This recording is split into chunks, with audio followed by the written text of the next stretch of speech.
Assalamualaikum warahmatullahi wabarakatuh. Kami akan mempresentasikan hasil kerja kelompok kami tentang akhlak dari materi Al-Islam dan Kemuhammadiyahan 1. Perkenalkan, nama saya Friska Putri Anggraini. Dan saya Iin Suryani. Yang pertama yaitu pengertian akhlak. Akhlak merupakan sebuah sistem yang mengatur tindakan dan pola sikap manusia dalam menjalani kehidupan sehari-hari.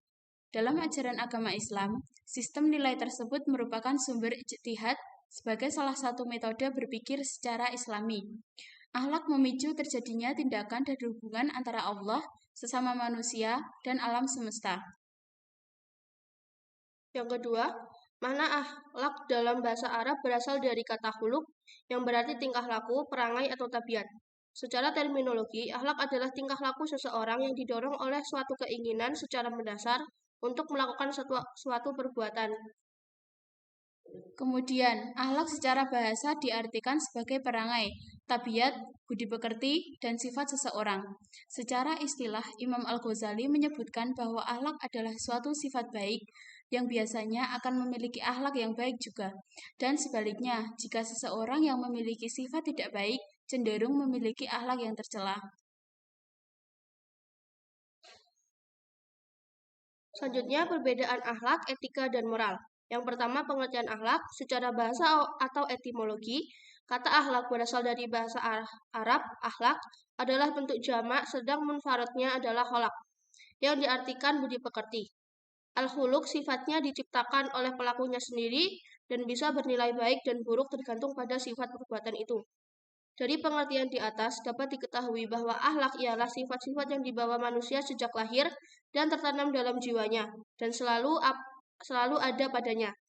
Sifat itu dapat lahir berupa perkataan baik disebut akhlak yang mulia atau perbuatan buruk disebut akhlak yang tercela sesuai dengan pembinaannya. Yang kedua yaitu pengertian etika. Jika dilihat dari Kamus Besar Bahasa Indonesia, etika dijelaskan dengan 3 arti. Yang pertama yaitu nilai mengenai benar dan salah yang dianut suatu golongan dan masyarakat. Yang kedua yaitu kumpulan asas atau nilai yang berkenan dengan akhlak. Yang ketiga yaitu ilmu tentang apa yang baik dan apa yang buruk dan tentang hak dan kewajiban moral atau akhlak. Etika sebagai salah satu cabang dari filsafat yang mempelajari tingkah laku manusia untuk menentukan nilai perbuatan tersebut. Baik atau buruk, maka ukuran untuk menentukan nilai itu adalah akal pikiran, atau dengan kata lain, dengan akal lah orang dapat menentukannya baik atau buruk. Selanjutnya, pengertian moral. Berasal dari bahasa Latin, yaitu jamak dari mos, yang berarti adat kebiasaan. Istilah moral dan etika sama artinya. Tetapi dalam pemakaian sehari-hari ada sedikit perbedaan. Moral atau moralitas dipakai untuk perbuatan yang sedang dinilai, sedangkan etika dipakai untuk pengkajian sistem nilai-nilai yang ada. Dalam hal ini, Hamzah Yakub mengatakan bahwa yang dimaksud moral adalah sesuai dengan ide-ide umum tentang tindakan manusia, mana yang baik, mana yang wajar. Selanjutnya, untuk persamaan dan perbedaan antara akhlak, etika, dan moral. Untuk akhlak yaitu mengacu kepada ajaran atau gambaran tentang perbuatan, tingkah laku, sifat, dan perangai yang baik. Yang kedua yaitu prinsip atau aturan hidup manusia untuk menakar martabat dan harokat kemanusiaannya.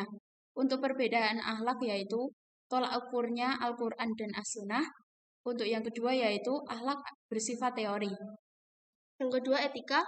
Yang pertama, mengacu pada ajaran atau gambaran tentang perbuatan, tingkah laku, sifat, dan perangai yang baik.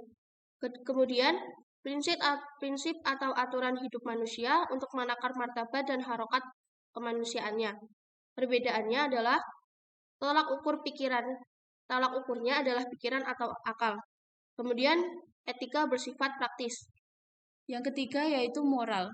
Untuk persamaannya yaitu mengacu kepada ajaran atau gambaran tentang perbuatan, tingkah laku, sifat dan perangai yang baik. Yang kedua yaitu prinsip atau aturan hidup manusia untuk menakar martabat dan harokat kemanusiaannya. Sedangkan perbedaannya yaitu kalau moral tolak ukurnya norma hidup yang ada di masyarakat berupa adat atau aturan tertentu, kemudian moral sendiri bersifat praktis.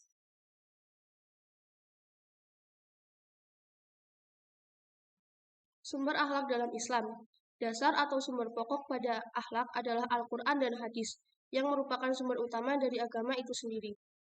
Kemudian, sumber akhlak di dalam Islam terdapat di dalam Al-Quran, yaitu Quran Surat Al-Ahzab ayat 21, dan ada hadis, yaitu yang berarti sesungguhnya telah ada pada diri Rasulullah itu suri tauladan yang baik bagimu, yaitu bagi orang yang mengharap rahmat Allah dan kedatangan hari kiamat, dan dia banyak menyebut Allah. Itu dari Quran Surat Al-Ahzab ayat 21. Kemudian hadisnya yaitu Bismillahirrahmanirrahim, innama bu'istu liutammima makari mal akhlak, yang berarti yaitu bahwasanya aku Rasulullah diutus untuk menyempurnakan keluhuran akhlak.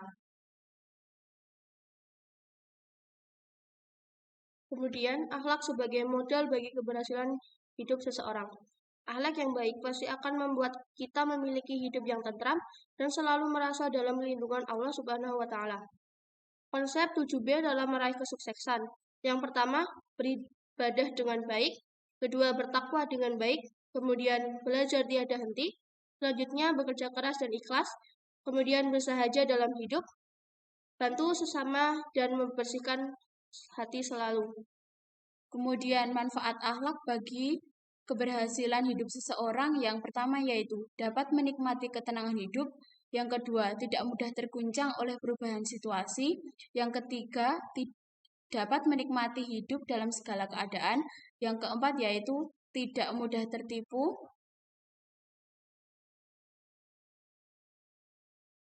Tidak mudah tertipu oleh fatamorgana kehidupan. Sekian presentasi dari kelompok kami. Kurang lebihnya mohon maaf. Kami akhiri. Wassalamualaikum warahmatullahi wabarakatuh.